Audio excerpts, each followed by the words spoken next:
कक्षा 9वीं के विद्यार्थियों को गणित सब्जेक्ट से आईएमपी प्रश्न बता देता हूँ। तो गणित सब्जेक्ट में जितने भी मैं प्रश्न बताऊंगा वो सब के सब मोस्ट आईएमपी प्रश्न है।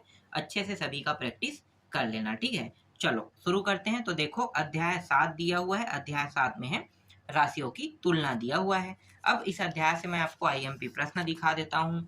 तो देखो आईएमपी प्रश्न में पहला जो प्रश्न है वो है, मोहन अपनी मासिक आय का 75% खर्च करने के बाद 3,950 रुपये बचाता है, तो उसकी मासिक आय कितनी है? मासिक आय बताना है। तो इन्होंने क्या किया है, ये जो मासिक आय है ना, पता तो नहीं है, तो अनुमान 100 रुपया मान लिया है। अब ये जो 100 रुपया है, ये कोई भी कंडीशन में 100 रुपया नहीं है, ये प्रतिशत को 100 रुपया इन्होंने माना है। किसको? प्रतिशत को। तो माना मासिक आय 100 रुपया है, और ये जो 75% इसे मैं क्या करूंगा, खर्च कहूंगा ना। तो खर्च 75% मतलब खर्च करता है 25, यहाँ पे 75%। तो इन दोनों को अगर घटा दोगे तो बचेगा कितना? 100 रुपये में अगर 75 रुपया खर्चा करेगा तो 25 रुपया बचेगा ना। इस तरह से समझो, ठीक है। 25 रुपया बच गया। अब ये जो 25 रुपया बच रहा है, ठीक है, तब मासिक आय निकालना है। तो 25 रुपया बच रहा है, इसके लिए जब मासिक आय निकालेंगे तो क्या होगा, 100 से इस 25 को भाग दे देना है। क्या करना है? भाग दे देना है। जैसे कि देखो यहाँ पे 100/25 बराबर कितना आ गया? 4 आ गया, ठीक है। तो 4 यहाँ पे प्राप्त हो रहा है। अब इस 4 को क्या करना है, 4 को गुणा कर देना है। किसके साथ? ये वाले जो मान है ना, इसके साथ गुणा कर दो। तो देखो जैसे यहाँ पे गुणा करोगे तो 15,800 रुपया आ जाएगा। ये 15,800 रुपया जो है, यही मोहन की वास्तविक क्या है, मासिक आय है, ठीक है। चलो आगे देखते हैं। इसके बाद देखो दूसरा प्रश्न, कक्षा 10वीं में 60% लड़कियां हैं और उनकी संख्या 18 है, ठीक है। जितनी लड़की है उन सभी की संख्या कितनी है? 18 है। तो कक्षा में लड़के व लड़कियों की संख्या का अनुपात क्या होगा? कक्षा में कुल कितने छात्र छात्राएं हैं? तो बताना है, छात्र और छात्राओं की संख्या बताना है। तो चलो इसको भी हल करते हैं। तो पहले तो हम मान लेंगे कि माना कुल छात्रों की संख्या प्रतिशत में ना, ये लगभग 100% को हम 100 संख्या मान लेते हैं। अब कक्षा में जो 60% है लड़कियां हैं, तो 40% क्या होंगे? लड़के होंगे ना। 60 अगर लड़कियां हैं तो 40 उस कक्षा में लड़के होंगे। अब एक कक्षा में लड़कियों की संख्या का अगर अनुपात देखते हैं तो 40 लड़के को भाग दे दो 60 से, तो 2:3। और 2:3 जो है, इसको गुणा कर दो कितने से? 18 लड़कियों से, ठीक है। 18 लड़कियों से, तो यहाँ पे क्या निकल जाएगा? निकल जाएगा यहाँ पे 12 लड़कों की संख्या निकल जाएगा, ठीक है। लड़कियों की संख्या पहले से दिया हुआ था। अगर मुझे निकालना है लड़कों की संख्या, तो यहाँ पे गुणा कर देंगे 2/3 के साथ, तो 12 लड़कों की संख्या आ जाएगा। अब 12 लड़कों की संख्या आ गया, तो अब अनुपात निकाल लेते हैं। लड़कों की संख्या 12 और लड़कियों की संख्या 18, दोनों को एक दूसरे के अनुपात में लिखेंगे। अनुपात का मतलब भाग करना, ठीक है। तो 12 को 18 से भाग दे दिया तो 2/3 प्राप्त हो गया। तो यही लड़के और लड़कियों का अनुपात है, 2/3। इसके बाद बट्टा से संबंधित प्रश्न है। देखो 950 रुपये अंकित मूल्य है किसी वस्तु का और 760 रुपये में बेची जाती है। तो बट्टा और बट्टा प्रतिशत कितना है निकालना है, ठीक है। तो इसको भी वैसे ही हल करना है। देखो पहले हम अंकित मूल्य देख लेते हैं, इतना है, और जिस मूल्य में वे बेच रहे हैं उसे हम कहते हैं विक्रय मूल्य, ठीक है। खरीदने को हम क्या बोलते हैं? क्रय, और बेचने को विक्रय। तो 760 रुपये में दुकानदार कोई प्रोडक्ट बेच रहा है मान लो, इतने में। तो दोनों में डिफरेंस कितना है? 190 रुपये का। यही 190 रुपया बट्टा कहलाएगा। क्या कहलाएगा? बट्टा, ठीक है। अब क्या करेंगे, ये जो 190 रुपया है और 950 रुपये है, इन दोनों को भाग दे देंगे। क्या कर देंगे? भाग दे देंगे। 190 में 150 को भाग दे दो। देखो इसका जो सॉल्यूशन है ना, बहुत छोटा है। यहाँ पे तो बहुत बड़ा दिखाया है, देखो मैं आपको दिखाता हूँ, बहुत छोटा।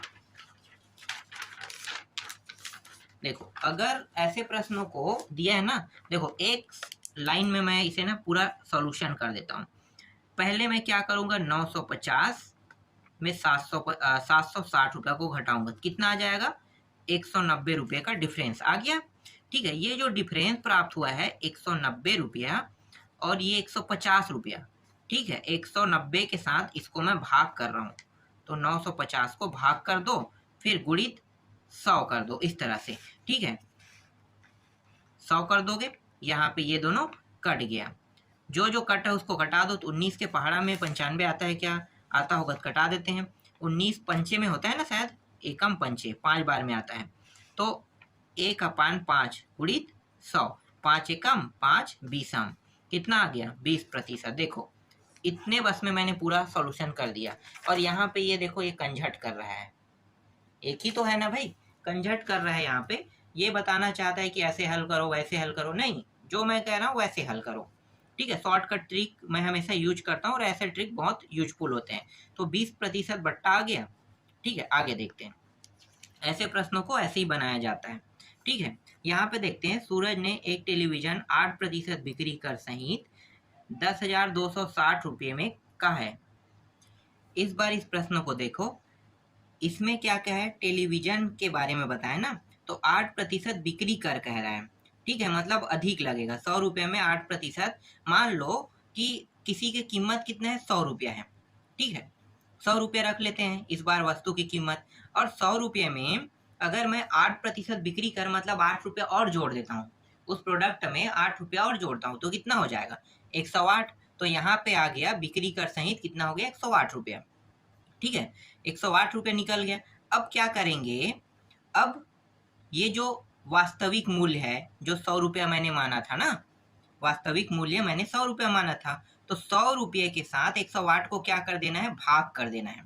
भाग करोगे तो कुछ इस प्रकार से बनेगा, देखो 100/108 गुणित 10,260, और इसके बाद इसे कटाओगे तो काट फिट करने के बाद 9,500 आपका उत्तर आ जाएगा। ठीक है, आगे देखते हैं।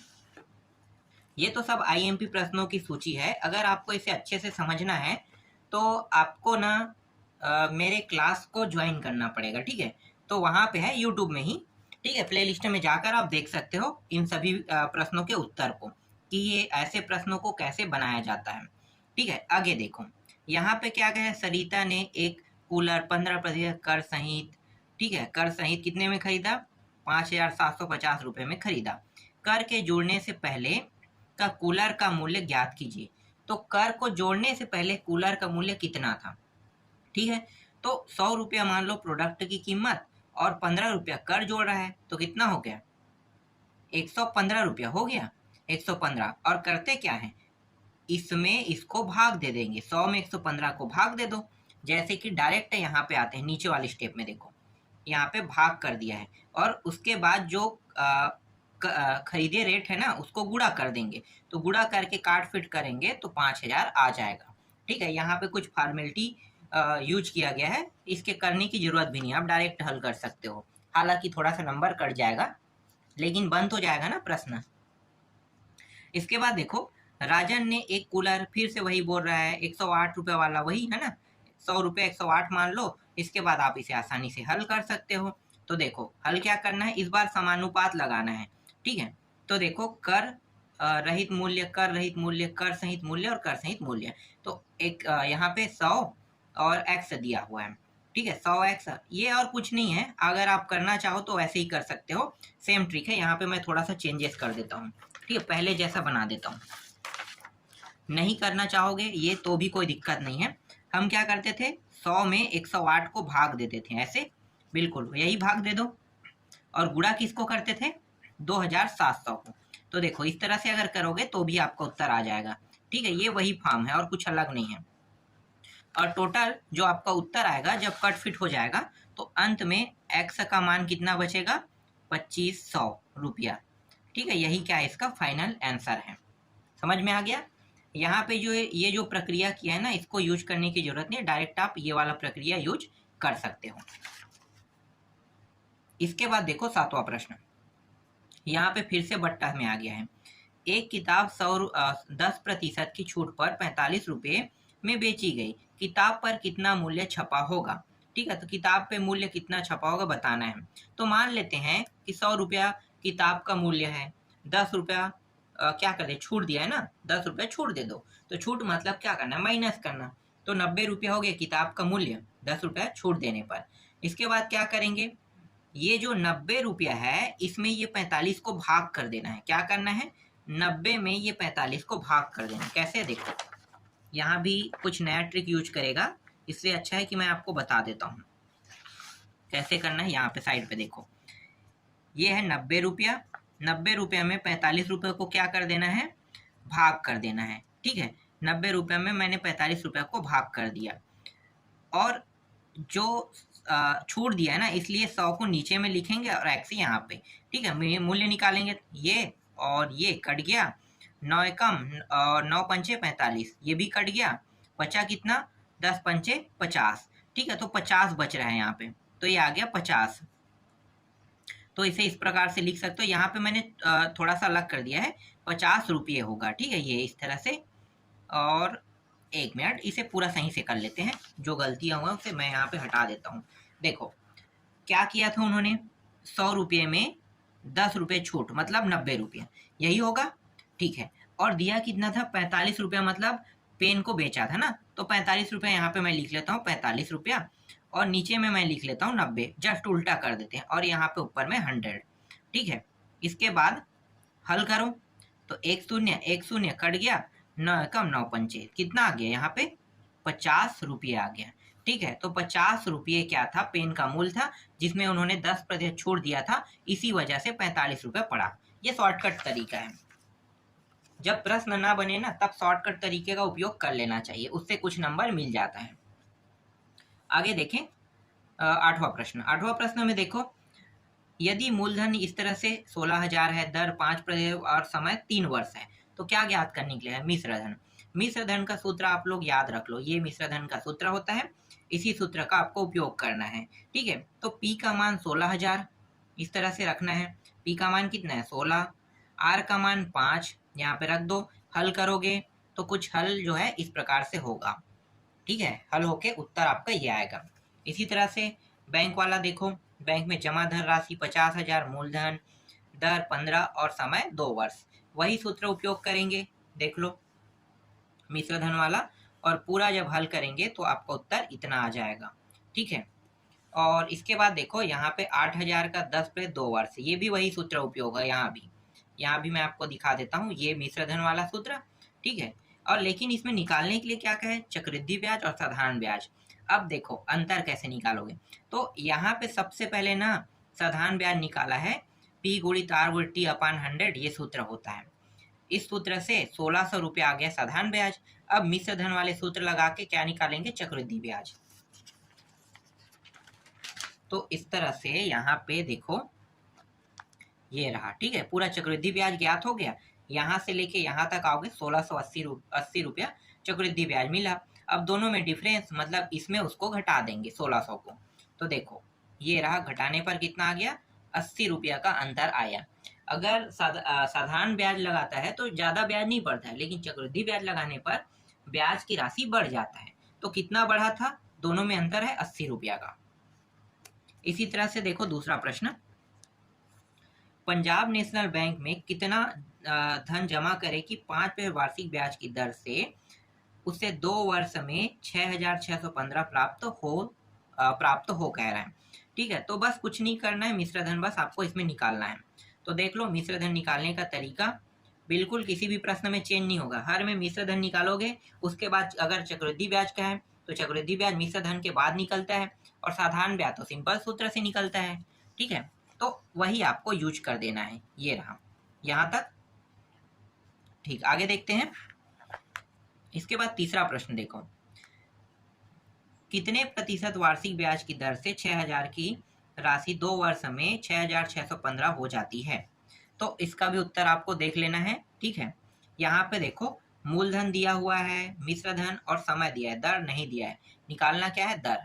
ठीक है, तो दर बस निकालना है, सूत्र बिल्कुल चेंज नहीं होगा, दर आपको निकालना है। यहाँ पे देख सकते हो आर सब जगह लिखा हुआ है, बाकी सब अपने अपने स्थान पे रखा हुआ है। ठीक है, बस हल करते जाओ और अंत में आपका उत्तर आ जाएगा। मैं आपको आंसर दिखाता हूँ, ये रहा। ठीक है, फाइनल उत्तर भी इसका भी आ गया, 5% आ रहा है। फिर यहाँ पे देखो चौथा प्रश्न क्या कह रहा है भाई, चौथा प्रश्न में निकालने के लिए कहा है इस बार समय।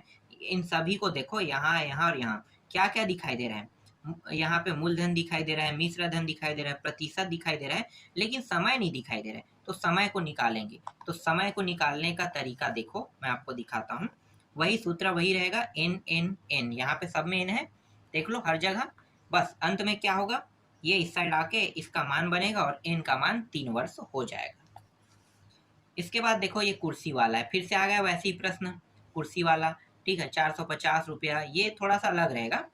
ठीक है, देखो एक कुर्सी को 450 नगद अथवा 210 नगद भुगतान एवं 125 की 2 समान किस्तों में बेचा जाता है। किस्त योजना के लिए ब्याज की दर ज्ञात कीजिए।